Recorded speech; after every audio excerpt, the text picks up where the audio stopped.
Hello,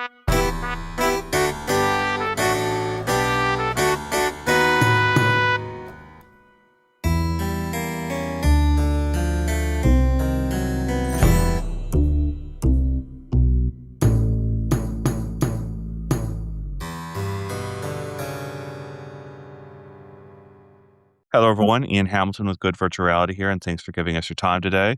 In case you're new here, you can become a subscriber at goodvirtuality.com. Many episodes of this podcast head out over email, first to paid subscribers before publishing everywhere. Thank you to my founding members, paid subscribers, sponsors, and the donations I've received supporting the production of this independent journalism directly. Today, I'm joined by Scott Stein of CNET, and I'm expecting for us to talk about Steam Frame, AI glasses, and see where else this conversation takes us. Scott, where are you tuning in from today? Hey, Ian, I'm tuning in from Montclair, New Jersey, not too far from you. As we're talking here today, it's the end of July, and we both got, I think, Steam Frame demos late last year. And I wanted to piece this all together, the sort of vibe at this moment in time. We're also, I think, both at AWE as well. We did at least one demo together, and very different sort of conference this year. And I guess I'll just throw it at you at first. How are you feeling right now about the headwear market? The Star Wars crawl would read, "It is a time of great apprehension." is how I feel about everything right now. It is a fascinating, transforming space. You can feel the seams stretching on the world's patience with everything. And that's like the biggest understatement. How that factors into everything is part of the accelerating unknown. That's how I feel about all this stuff. Because it's like everything we knew before is flexing, and everything that's coming is also flexing. And AI is this like voracious bubble in the mix, and that's where we are. And then you've got the smart glasses, and then it's pervert summer now with the way everybody's talking. Wow, yeah. The way everyone's talking about these and with the sort of fires that I feel like I'm writing about having to put out, how we talk about what's going on. You described AI as voracious, and I'm going to go right to it. I'm worried that AI is going to eat the Steam Frame, essentially. Let's go back to our demos from last year. What was your sort of impression of the effort to build this standalone VR headset from Valve? I know you've had demos in the past. What was different about this demo at the end of 2025 compared to sort of the past? And yeah, I've got my thoughts on it, but I wanted to not color your thoughts with mine first. I wanted to get your sort of feeling from last year and how prepared you feel Valve was to ship this thing. Steam Frame is on the list of the most interesting products of this year for me, and I've been anticipating it. The demos, I would say, of Valve's hardware last year, I would describe as capable. And that's how I felt about both Steam Machine and Steam Frame in terms of what they did. You know, like it felt like if you've been following the VR space, there's technically nothing that the Steam Frame does that is pushing the envelope on the face of things. On the face of things. I would say there's other stuff that there is, but, you know, in terms of, people noticing, the pass-through being black and white and being, these types of things. But the foveated streaming was ahead of the game. The turning SteamOS into ARM compatible gaming is ahead of the game. And it's like, to me, it's like both devices were Valve working on flexing their catalog to new forms of hardware. And to me, that continuing that initiative. And so they take it in the form of these devices that are real, but the landscape will keep changing. So I guess that's my feeling, is that the Steam Frame is not a permanent form to me. I guess no tech is, but it is a statement, the evolutionary capabilities, but the problem is that, not only the question of price, but also the question of how much the landscape changes around it over the next few years. They're totally different things, but you can plug glasses into a Steam Deck, and that capability is just more of a floating screen. And the Steam Frame represents that kind of an idea for some of the 2D games. But I also think, when a Steam Deck 2 comes along, will there be a shift to do something that's more like glasses that eventually then have XR features in them? And then you're kind of in that X-Real aura, not to jump around to other products, but you kind of like, I can see a sort of a phase change that doesn't lessen what the Steam Frame is, but it feels like they got to where they could for now. But even Machine and Frame both felt like they were trying to get to someplace that on an affordable level, which is funny because then the Steam Machine, of course, it feels very expensive. But then that's the question, is like where the price lands, what that means.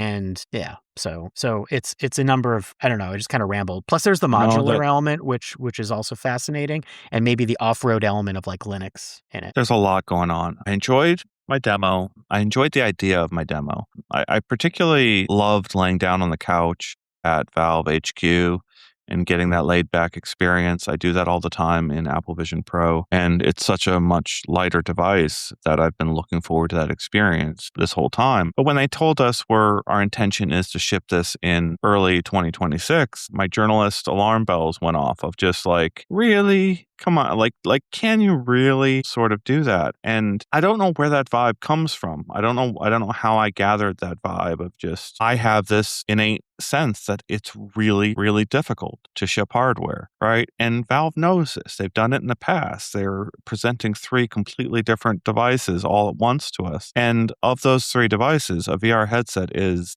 a tremendously difficult thing. Like it's a new product category that requires specialized components. And gosh, if you go back into the backstory, there were periods where they had difficult time getting components for the Index. And there were periods where that was sort of sold out and difficult to get your hands on things there. So like now they're going standalone, and they're going standalone in a time of unprecedented component issues. And so just in the last week before we record this podcast, Qualcomm sent signals out there that they're going to, I believe, raise prices on some of their chips beginning very soon. And that's after Valve has had to come to terms with saying multiple components have become incredibly hard to source over the last little bit. So one of the possibilities that I'm sort of coming around to is what happens if, number one, the price is far out of where they intended it to be, where they initially said that they wanted to make it, I think, cheaper than the Index, but it was about the same price as the Index, was somewhere in that ballpark.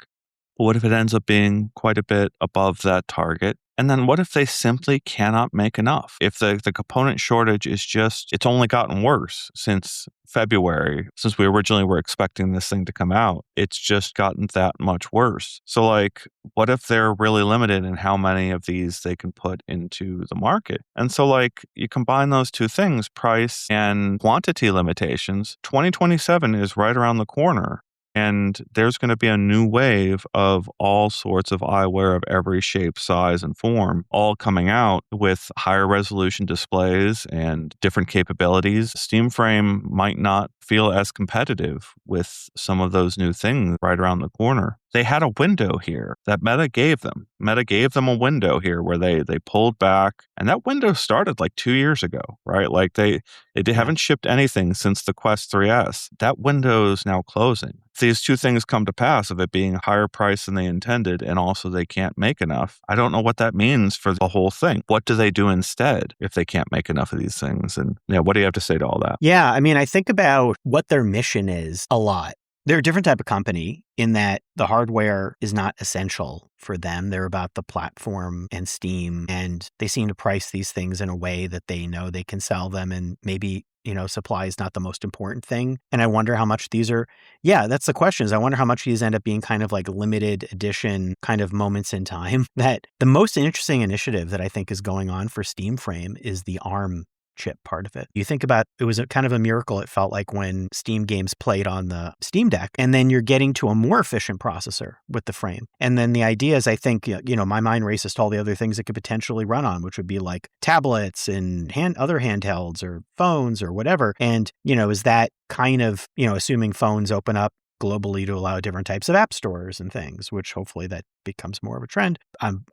That's a dream, that's not a reality at the moment. That's where I imagine things going. And you're right, like that the question is, you as a buyer, where does that go? Because then you spend all that money, and how many times are you going to do that? As a company, I feel like they're going to sort of like be iterative, I would imagine, with their evolution with this. I don't want to call it a half step, but I do feel like it's kind of an iterative thing where it's certainly not the final form of where I imagine Valve going. It is a good, necessary step. And like you mentioned, Meta has been the VR headset now, and with them backing out so much this year, there's a need for a platform, and maybe for the games hopefully being preserved and presented. I'm hoping that they able to bring over. It sounded like a lot of those original Vive games. That was definitely suggested as the promise. I keep looking at the Great on Frame store, which is very, very early days. Seems more Android, more of the Questy type games. I think there's like an excitement about that and about the flexibility of this type of headset, what you could do with it. I get geeked out about that a lot.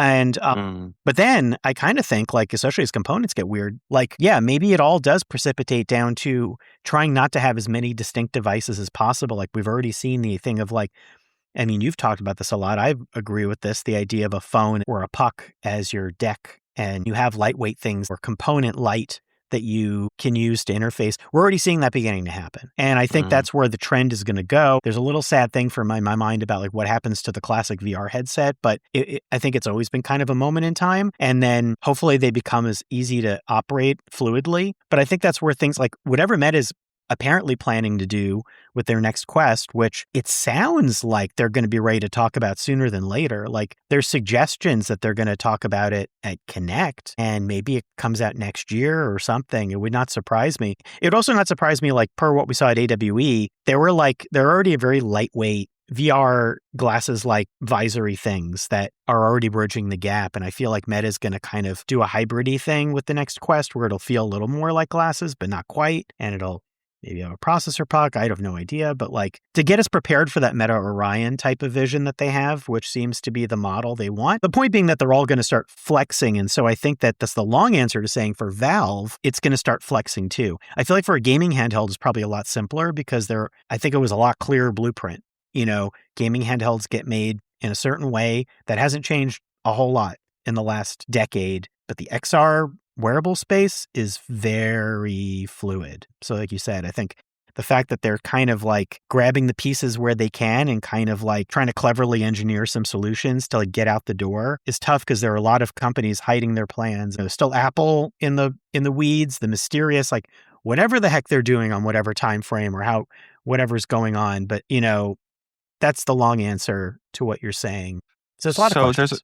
So there's a couple things I want to respond to there. I'm going to just go all over the place with my response. My heart's in virtual reality. That's the site that we're doing this podcast on, and going to a place and the focus that you get when you go there is magic. Puzzling Places was talking about this being sort of a gift, this sort of like you're honored by the user to have control over their full reality when you take them into VR. And devs, the best VR devs, really take that to heart and use that time effectively. There are plenty of experiences that don't use that time effectively, that lose you in the first 2 minutes because they have you messing around in a menu and not really using your time effectively.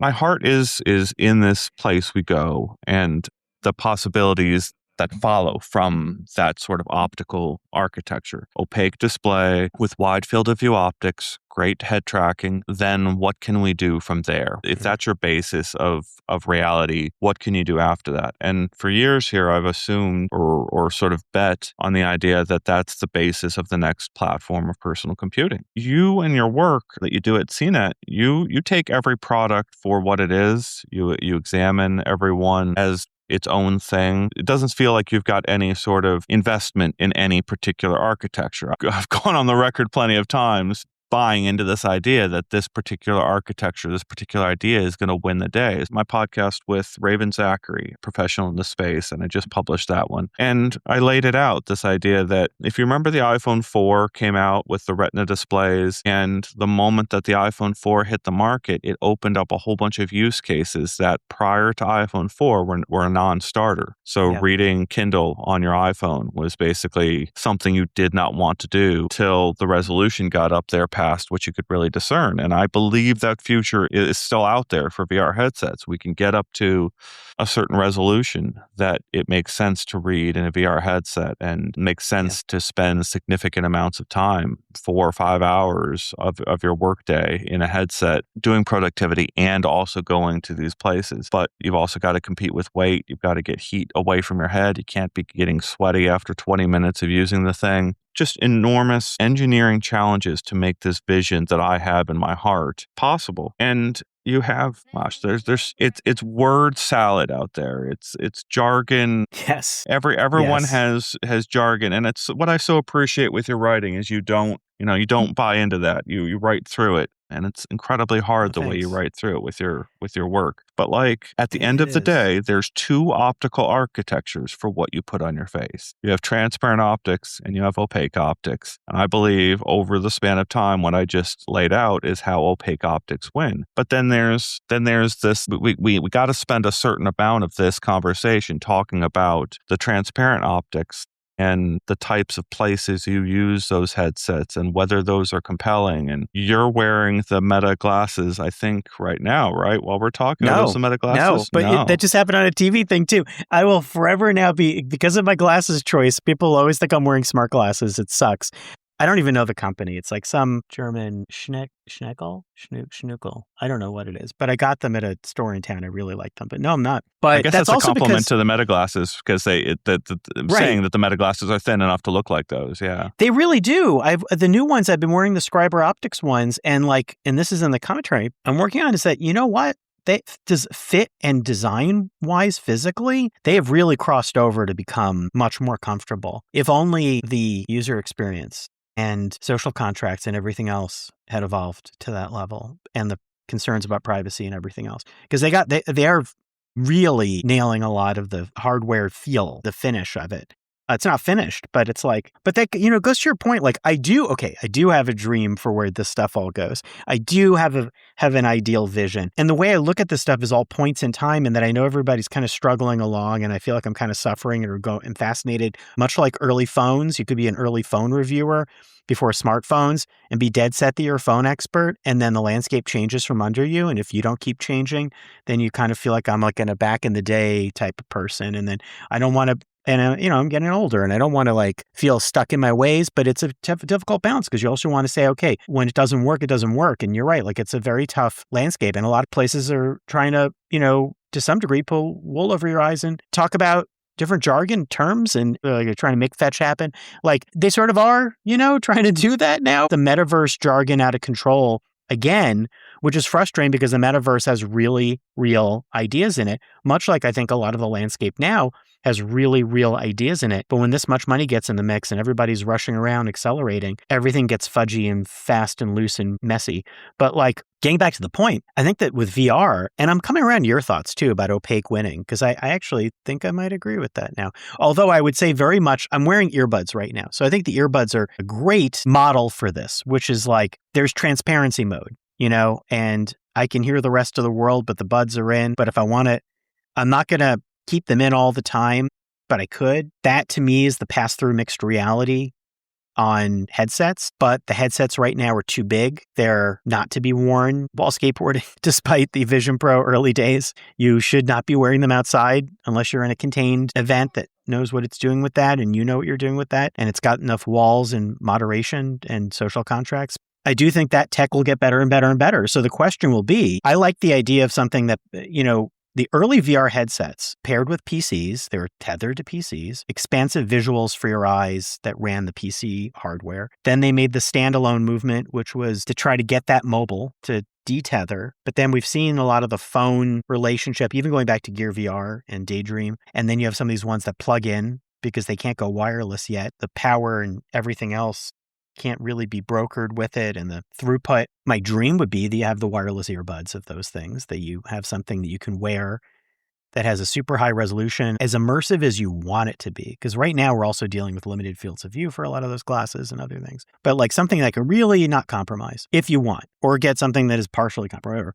But the point being that it runs on your little device that's in your pocket. And then I hope that's where we go with that, and that we don't lose along the way the great experiences that are being built. Because the big rug pull that was also been felt in the XR space, or whatever you want to call it, is I remember last Meta Connect and all the VR developers were out there, and everyone was like, what the hell? What are we doing here? And the glasses, not only do we not do glasses stuff, but they didn't even have any development kits for it. It's still like a little bit of a TBD. Nobody knows what they're doing with that, or it's just use AI, which is like, what does that mean? So I think that you lose a lot of great creators, and then you lose a lot of great thoughtful design, which is exactly what the smart glasses are lacking. Big surprise. Thoughtful design in every way is what's killing it right now. Killing the scene, not killing it like great. It's killing the vibe. It's freaking people out. Nobody knows what anything does. Nobody knows what the killer apps are, if there are any killer apps, and it's all big mystery. Anyway, I just talked forever. But I would say that the thing that I think about with those future devices is that you probably, like you said, visuals are very interruptive. I think we haven't even gotten to the point. Most of these companies are defaulting to smart glasses that don't have displays. And I think with good reason, because there's all sorts of safety concerns. Besides social contract, we have not solved the safety concerns while driving, while operating, while doing anything. What are the legalities of that even? And then at some point, you might just be like, look, I don't want to be interrupted by all this. I'm going to sit down. I want something immersive like earbuds. I'll listen to music. And then when I need to interact with the world, I'll either put pass-through on if it's good enough for a period of time, or I'll take them off. I kind of feel like that model, I believe in at this point a little bit more, because until we have a world that's really ready for augmented reality to be built into it, it's going to be a mess trying to make that happen on transparent glasses. That was a long talk. Sorry. So you said something at the start of that was really interesting, and it sent me off on a tangent here that I think I need to see out with you a little bit. I see there's 3 general ways of getting audio to your ears. You can use the meta glasses, which I would call off-ear speakers. Basically, not put anything in your ear or over your ear, just get it from a nearby place. Then you've got the AirPods Max, sort of over ear, completely enclose your ear. And then you've got the AirPods Pro, which is sort of the in between these two solutions option. Looking back to Steve Jobs saying something to the effect of, wouldn't it be great if someone made headphones for your eyes? And if you start thinking about those 3 types of delivery mechanisms for audio to your ears, AirPods ended up being this category defining product because they hit just the right number of features in the smallest amount of weight to make it extremely convenient for you to just pop one in one ear, pop one in the other ear. And for a long time, there was no pass-through like audio cancellation for a long time. And that's still a pro feature for some of the best versions of that. But I've got are they up to AirPods 4 right now? I'm using AirPods Pro 3. AirPods 3. It's confusing. There are AirPods 4, but then there's AirPods Pro 3. So the naming conventions have gone a little haywire. Yeah. Right? I haven't lost it, right? Even I am going, let me check online. Well, I'm using, so while you're searching for that, I'm using the AirPods Pro 3. Yeah, it's AirPods 4 and AirPods Pro 3, which is very intuitive. So I'm using the AirPods Pro 3 while we're doing this conversation. And if I go into the settings of my phone, I've got every option available to me of like adaptive listening, noise cancellation, as well as transparency mode, which lets in the surrounding worlds, but also gives me really crisp audio straight to my ear from the earbuds. So like where I'm going with this whole explanation is with the Meta glasses, a sort of delivery mechanism, you can only do so much. Yep. You can only cancel out so much of the environment. With the AirPods Pro system, you can actually cancel out a significant amount of the environment. I'm blown away every time these little earbuds, when I turn on the noise cancellation on them, and it just, whoop, New York disappears. This is all leading to, I've actually been surprised by the social acceptance of the big AirPods Pro Max system, the over-ear solution. And I know they've got a bunch of the same software running inside of it to pass through audio, but like there was a time when the AirPods were made fun of for their appearance. Now they're everywhere.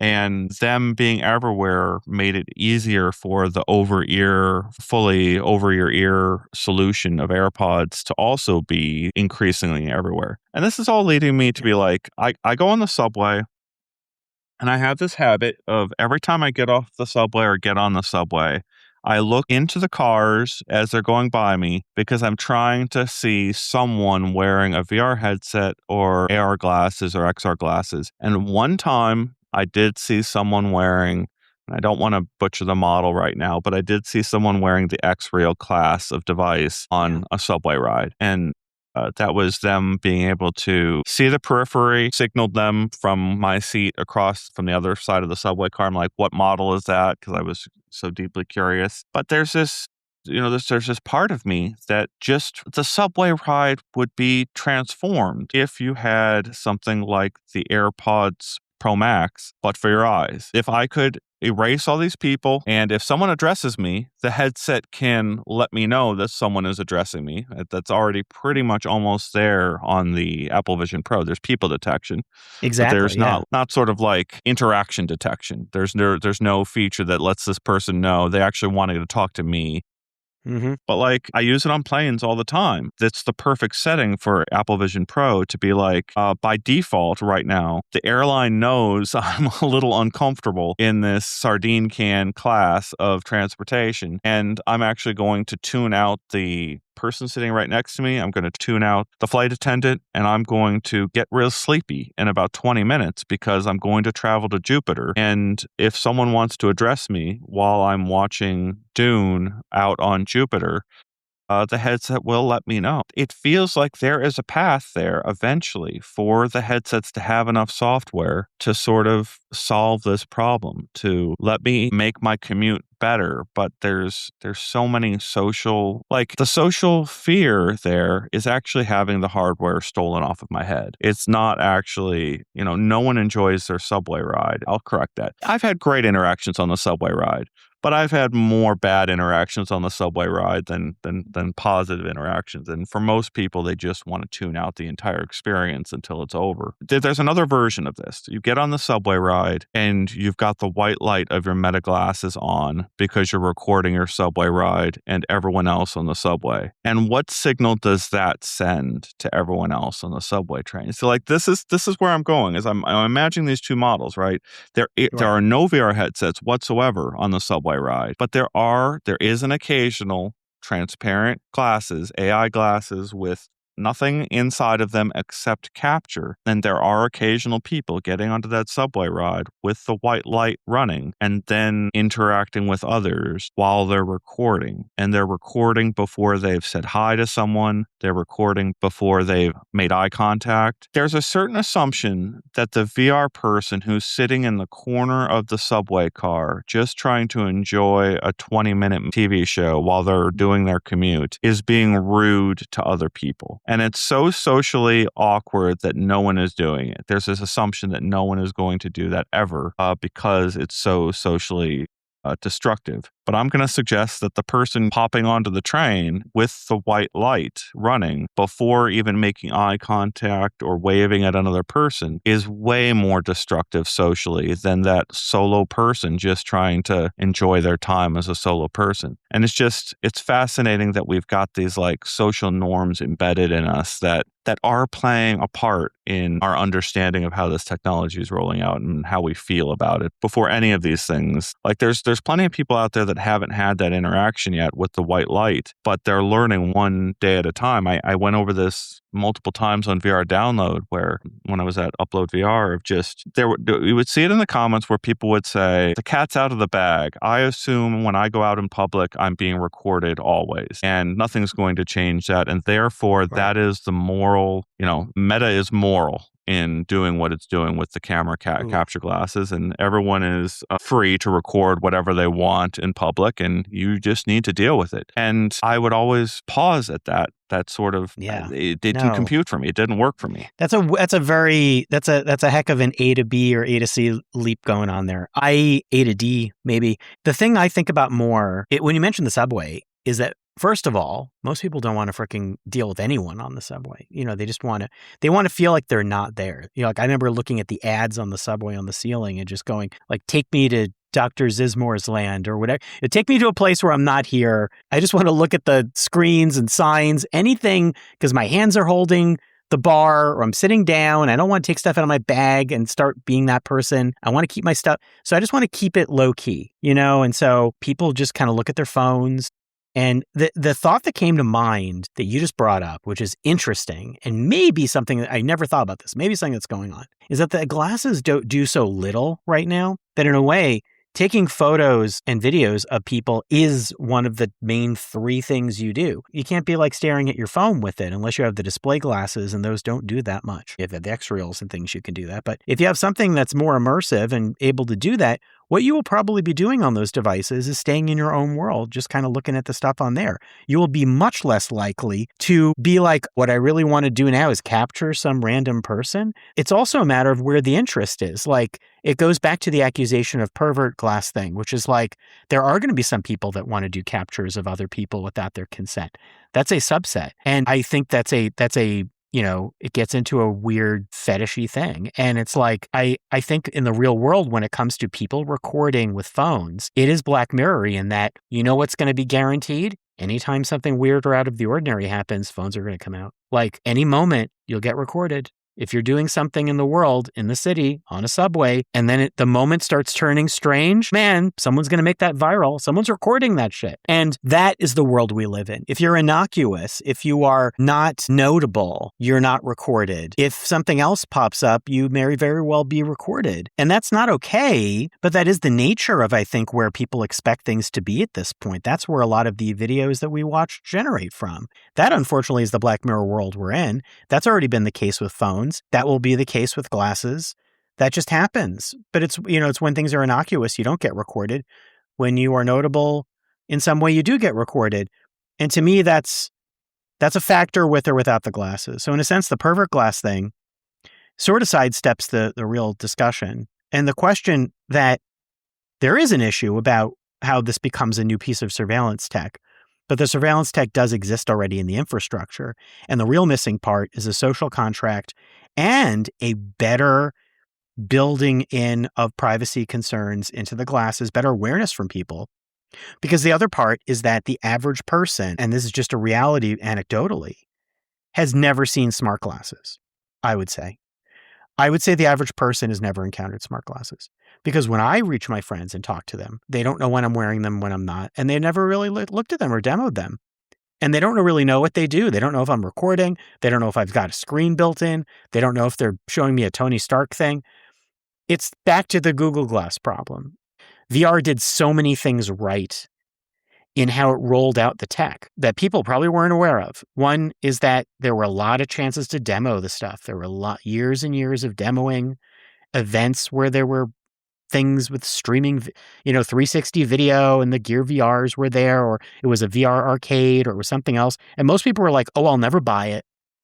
But I thought that demo was cool. And then it was like, is it worth buying? Now, most people have never demoed AR hardware or smart glasses.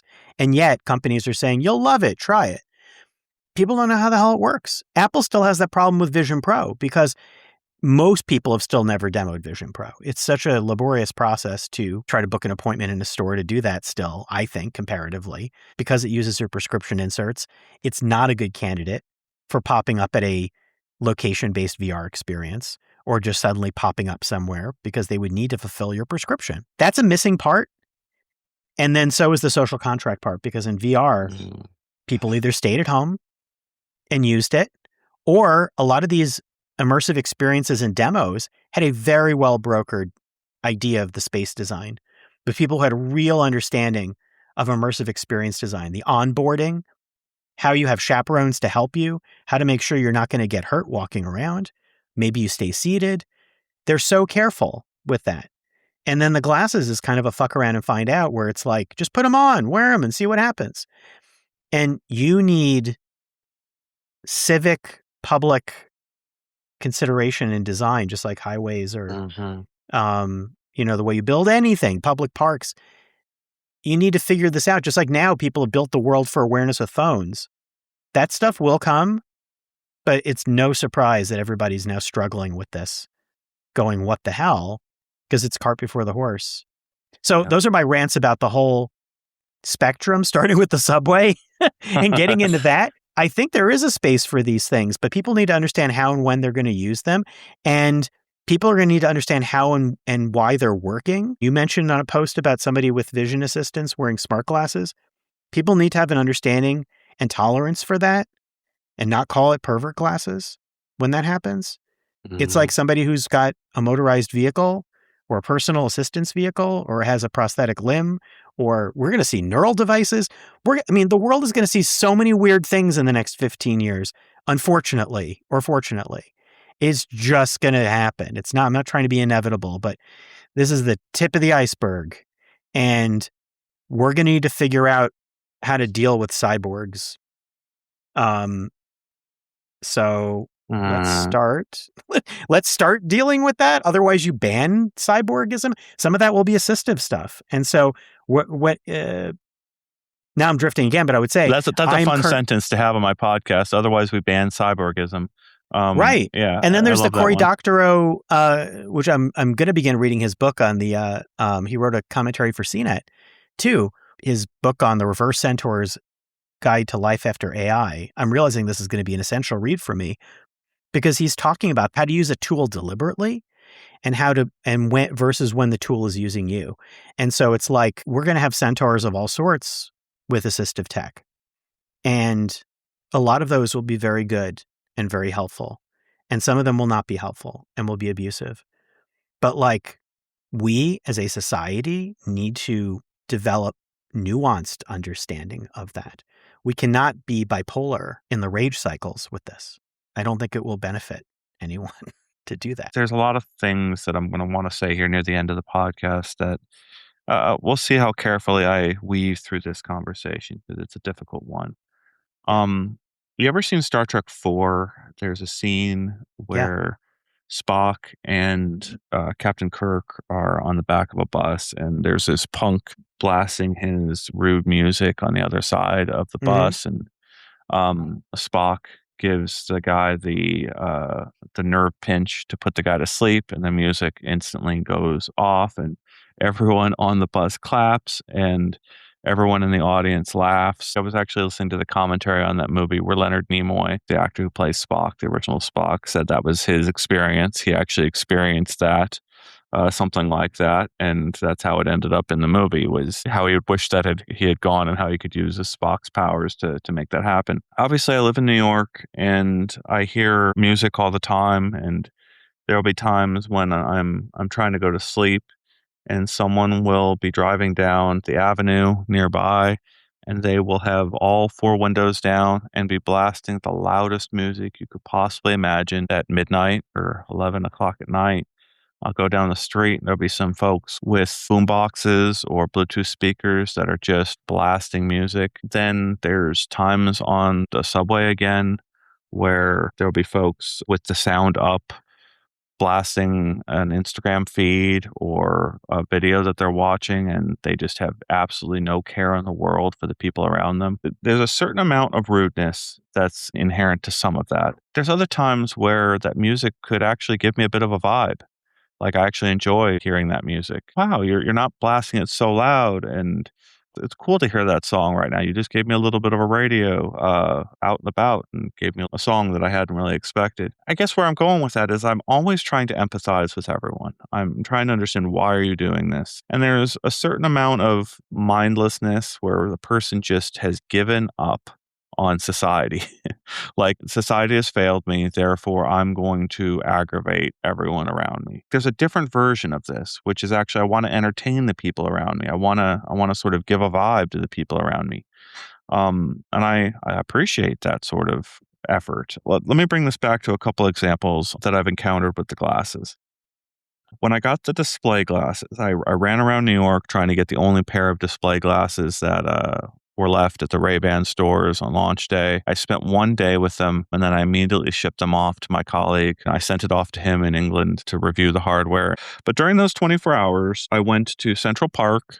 I recorded multiple bike rides of myself riding around on a bike through New York, and I found a spot in Central Park where I parked the bike, and there's a guy playing music at sunset in Central Park, and he's got his, like, I don't know if it was guitar out or something, case Yeah. to accept donations.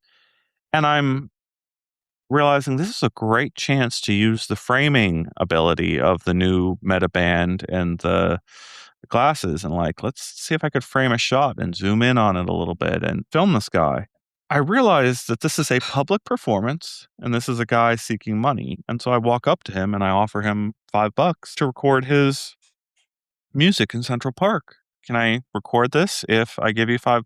And he's like, yeah, sure. I hand him the bill, and I walk back to my spot and I start my recording, and And then I included that recording in my 24 hours in New York article that I wrote for uploadvr.com. Like, here's me Cool. trying to do everything with this thing.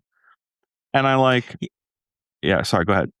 No, that's cool. We're lucky. There's a really simple test that you can apply for yourself on the appropriateness of recording with glasses. And you just got to it, which is that we already have our phones in our pockets. Would you take your phone out of your pocket and take a photo or video of that moment? Would it make you feel weird? You just apply that same logic to the glasses. We already know those rules. And there will be people who are the assholes who will just do it anyhow. But you apply those rules. You don't apply the I'm hiding, therefore you don't know I'm taking the photo. You apply social contract of respect. And you think about that. What I don't like is the universal banning of the glasses now at events. Like I saw something, I don't know if I was misreading it, but they were talking about Comic-Con banning it, and people are like, yes, no pervert glasses at Comic-Con. And I'm like, it is a public zone where people are taking photos. Am I misunderstanding something? Like, I feel like there's a very fine line between anger at the social contract and demonization of something that you don't know that is over prescriptive to the point where it's not actually solving the real inherent problem. The inherent problem is the nature that things can record all over the place. If you ban the glasses, it's a cat and mouse game. I don't want to say that's not inherently winnable, but I don't know. I don't think that's very inherently winnable. And I think it's like the idea as those become more assistive and more powerful, more capable, you have more things on you that are doing more things, which is going to be what happens because the tech is going that way. And some people will go, stop it. Don't make that stuff, Scott. It's not inevitable. Try to stop this shit. And then you're like, but some of it will be actually useful. And so many companies are working on it. That the point being that I think the contract is the most important thing. It's reminding me of the Luddite thing of like, it feels a little bit Luddite, but then I remember reading that Brian Merchant book on the Luddites, which was wonderful, Blood in the Machine. And it reminded me because I'd not really thought about the history. But again, I hope, apologies, Brian. I hope I'm not paraphrasing this wrong. But the idea was that the people who are destroying the looms are not anti-tech. They're anti-power, corrupting, and ruining the system. And so the breaking of the loom was a statement. So I guess in the end, if you want to say banning it as a statement, but I like Cory Doctorow's take where he's like, I use AI. He's like, I use AI. To be anti-AI is a little weird.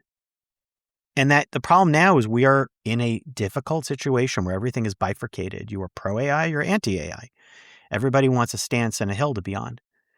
But I think the harder thing is the nuance in the middle. And to really find your way with that, thinking about these things as tech tools. And then you go, well, what's the responsible use of that as a tech tool? When does it get co-opted? I'm sort of putting on a bit of again, forgive me, Cory Doctorow, if you're listening, but to put on a bit of the Doctorow hat and think about that. I like that feeling and that thinking because it's more nuanced. It's more complicated. And these are complicated times. Mm-hmm. I think of this tech as very complicated. And our social contracts are going to change. Design fiction. This is a wonderful time for design fiction where the idea of thinking about new interfaces, I love thinking about stuff like that. This is full of all of those questions. It's a kind of a nightmare putting it in the real world and wrestling with it. But that's why I like looking at new tech is it's full of those questions about how the interfaces and contracts and relationships change. What does it mean to have all this stuff? I don't think it's a time to say never, because also when you talk about AI, it's such a hodgepodge of so many different things. It's just like the metaverse umbrella. What are we even talking about when you say no AI? There's stuff that's local. There's stuff that's using this model or this system. Some of it's generative AI. Some of it's not. Some of it's cloud-based. Some of it's owned by big tech companies. Some of it's independent. I don't know. I'm just like, you know what I mean? Like, I feel like in the end, it's what makes me want to go and crawl into a hole because I get like, man, when the metaverse thing hit, I'm just going to go back in time and say when that metaverse thing blew up and went that whole route, it pissed me off so much because first of all, it goes from quiet to overblown to everybody hates it and justifiably so because it all got co-opted and everybody was trying to make a buck and crypto got involved and NFTs and other shit. And the party gets ruined and people don't even know what they're talking about. And everything gets called metaverse. And we're like that with AI now. It's another one of those big, besides the economics of AI, we're also in this like, to be talking about this gives you economic hype juice. And And then everybody's reactions are blowing up all over the place, and it makes it impossible to talk about, unfortunately. And Oh gosh. we do need That's to talk. We do need to talk about informatively designed things. I don't think it's everyone's like, have the Butlerian jihad or do this. And it's like, yeah. And it's like, I get it. Yes. But we were using AI for decades. Like, that's the thing. It's like AI didn't just roll around the corner and smack us in the face 3 years ago. We've been in AI for a long, long time. And so um, that's a really big rant. But I do feel like this is what's driving me crazy, but it's also why I'm interested in looking at the tech and why I'm moving into this space with some apprehension in terms of expanding the coverage. And because VR is being affected by it, it will have to be affected by it. And VR uses AI.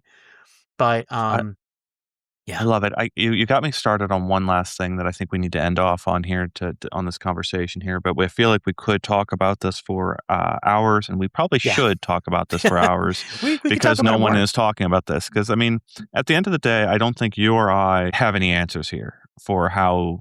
Like No. we've got sort of guesses, like we've got inklings of what's the right way to use these things and what's I wish I did. I feel respectable. like an idiot. I really do. I feel like everything moves so fast now that I feel confused and scared. So I just want to share that. Yeah. Yeah, I'm confused and scared too, and I think that's what comes out in press coverage, and it's what pisses Meta PR off is when the journalist is confused and scared and expresses it in writing. It makes their product look Definitely. bad, but that's how fast they're moving, right? They're scaring us, and they're But then we get uh, it, and then we express our things, and then we also have to answer to reader concerns, and a lot of that stuff now with privacy is about, you know what? Don't want to be another person to jump on the bandwagon, being pissed about the privacy issues, but guess what? They're actually there, and when everybody's that concerned about something, it needs to be addressed, and therefore, you know, it feels like everybody jumping on the pile, but there's a reason so that so to do let that. me express this. Let me express this last thing here, and we'll end the call. But like, I'm gonna have to figure out how I'm gonna refer to this because I can't be too specific.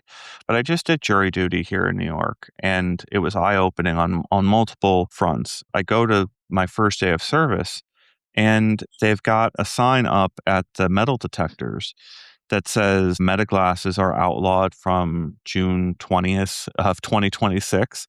Yeah, And if you require prescription glasses, wear a different pair of prescription glasses when you come to court. The reason I bring this up and going back from my jury service 6 or 9 months, I went to the courthouse to my first call to service with the Apple Vision Pro in my bag going through metal detection. So this was probably late last year when I did my first delay of service. But I'm like, if I'm going to get stuck here at the courthouse all day, I might as well during my breaks put on my VR headset and do a little bit of work while I'm there. I argued with the person at the metal detector about whether I was allowed to bring those in. This was before the law had been passed to make at least meta glasses illegal. And I was like, "No, this is my computer. I'm making this case. This is my computer. You should let me use it." And they let me go by. But they also warned me, "Don't bring it out. Don't take it out of my bag." But right. the reason I'm bringing this up is there was this rule that was imposed upon the jury and the rule was you can't have any electronic devices out during proceedings. At the moment that the sort of proceedings end and we get to a moment of break, everyone pops out their phones and starts looking at them and starts, consuming their feeds again and communicating with their loved ones and goes right back to it.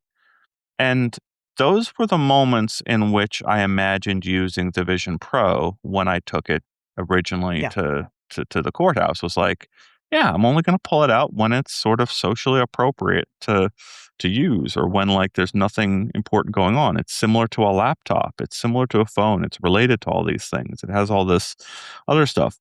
But also, I didn't take the meta glasses ever, even once to the courthouse. Like I'm not that there was because its purpose is recording, like its main use is recording stuff. It's now Right. illegal to use at the courthouse. It's also socially stupid to like pop out. The idea that you can just accidentally press the button on the Right. thing in the corner of your eye and start Yes. recording a completely private proceeding is just stupid, right? Like, and so The, like I think it's Yeah. fascinating that there are these two different classes of devices, and we're in the middle of 2026, and I witnessed the entire I literally argued with the security guard over the use of my VR headset, while I also was socially aware enough to know that the Meta glasses were not the right thing. And now here we are, they're illegal. I don't know if the VR headset actually is covered by the law change, right? Like, I think the VR headset would actually be allowed to be used because of the way it goes in the bag and comes out during those moments. Police officers would have freaked out about the idea of you being in a car 10 years ago and looking at a screen while you're driving, and now all the cars are filled with gigantic screens with touch interfaces.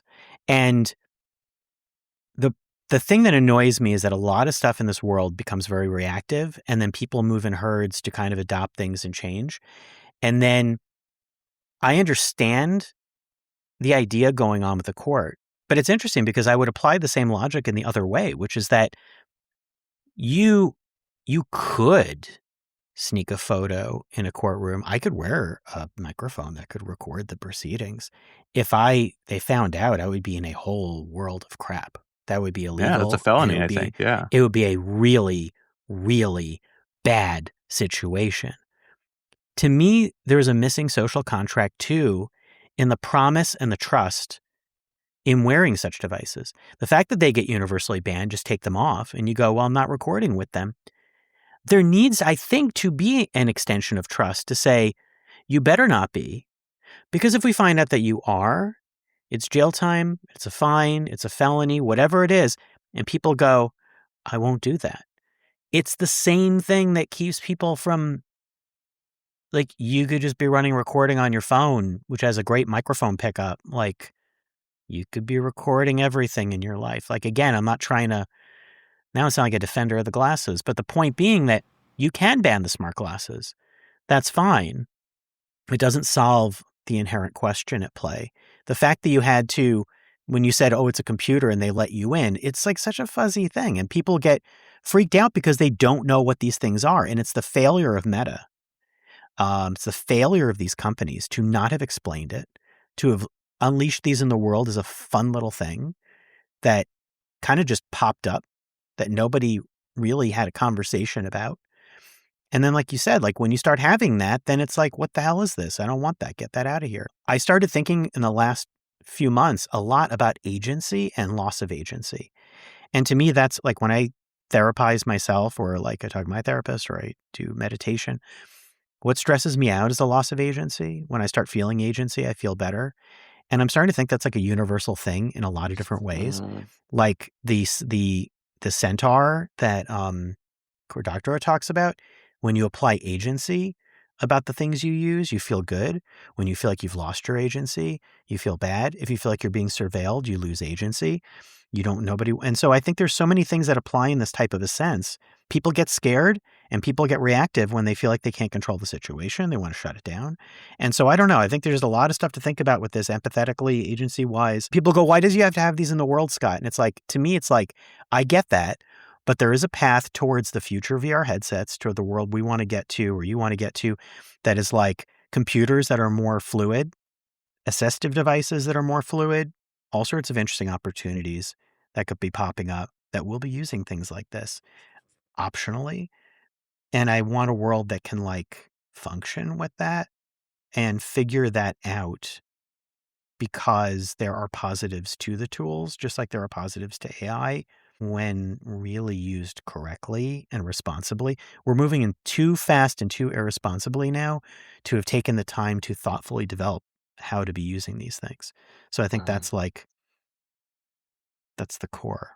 Yep, I love it. Thank you for the time, Scott. I hope Steam Frame comes out and Me too. it arrives with enough units for people to buy. I'm going crazy here waiting for it, and assume this podcast will be heard by people, after all sorts of things change, right? Like the Steam Frame will come out, and we'll see how it goes. But yeah, for all the listeners out there across time, understand this is a slice of time, late July 2026, and we're in a turbulent time that I think we covered very well over this conversation when it comes to changing technologies, and Apple and Meta and Valve and AI Google. companies are all rabid, right? They're like Yeah. they're in a fight of their life. So we're feeling it as humans that they're fighting for their lives. But thank you, Scott, for your time. I hope you get some relaxation at some point soon, and hopefully we'll continue this conversation. Like, let us know in the comments whether you like this conversation and if you want us to address any similar subjects in the future.